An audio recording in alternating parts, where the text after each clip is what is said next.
নিস্তব্ধ রাত। ফ্লোরিডার পাম বিচে ডোনাল্ড ট্রাম্পের বিলাসবহুল রিসর্ট মার-এ-লাগো। ঘড়িতে তখন রাত 1:30। আচমকাই সেই নিস্তব্ধতা ভেঙে চুরমার হয়ে গেল গুলির শব্দে।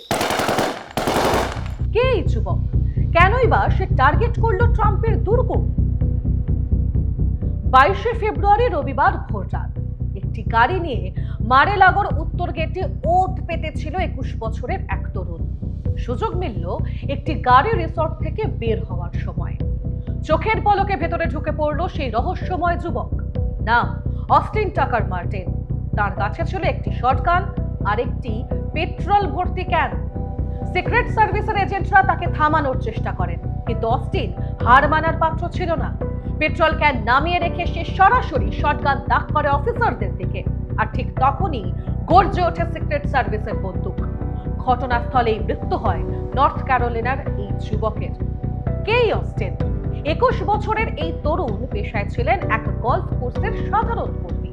পরিবারের দাবি অস্টিন ছিলেন শান্ত স্বভাবের। গান আর ছবি আঁকাই ছিল তার জগৎ। এমনকি সে বন্দুক দেখে ভয় পেত না। কয়েকদিন আগে থেকেই সে নিখোঁজ ছিল, অথচ সেই ছেলেই কিনা শটগান হাতে হানা দিল খোদ ডোনাল্ড ট্রাম্পের রিসর্টে।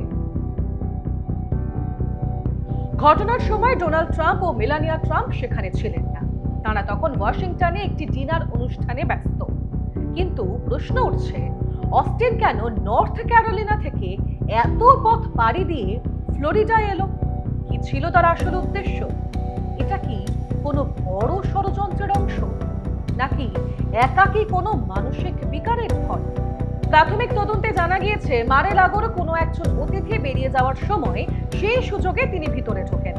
তিনি নর্থ ক্যারোলিনা থেকে ফ্লোরিডা যাওয়ার পথে শটগানটি কিনেছিলেন কিনা তা খতিয়ে দেখছে কর্তৃপক্ষ। হোয়াইট হাউসের প্রেস সেক্রেটারি ক্যারোলাইন লেভিট এই ঘটনার পর সিক্রেট সার্ভিসের দ্রুত ও সাহসী পদক্ষেপের প্রশংসা করেছেন। তিনি হামলাকারীকে মাধ্যমে উন্মাদ বলে উল্লেখ করেছেন। ডোনাল্ড ট্রাম্প আগেও একাধিকবার হুমকির সম্মুখীন হয়েছেন। 13 জুলাই 2024 সালে পেনসিলভেনিয়ার বাটলারে একটি প্রচার সমাবেশে হত্যার চেষ্টার সময় তিনি আহত হন। পরে 15 সেপ্টেম্বর 2024 সালে ওয়েস্ট পাম বিচে ট্রাম্পের গলফ কোর্সের কাছে অপেক্ষা করার পর রাইফেল হাতে সজ্জিত এক ব্যক্তিকে গ্রেপ্তার করা হয়। একটি আন্তর্জাতিক সংস্থার তরফে জানা গিয়েছে, চলতি মাসের শুরুতে ওই ব্যক্তিকে যাবজ্জীবন কারাদণ্ড দেওয়া হয়েছিল। এফবিআই বর্তমানে অস্টিনের ডিজিটাল ডিভাইস আর সোশ্যাল মিডিয়া ঘেঁটে রহস্যের জট খোলার চেষ্টা করছে। মার-এ-লাগোর নিরাপত্তা বেষ্টনী কি তবে আগের চেয়েও বেশি নড়বড়ে, না বারবার ট্রাম্পের বিতর্কিত মন্তব্যের জন্যই এমন হামলা হচ্ছে? এই নিয়ে প্রশ্ন উঠছে কূটনৈতিক মহলে।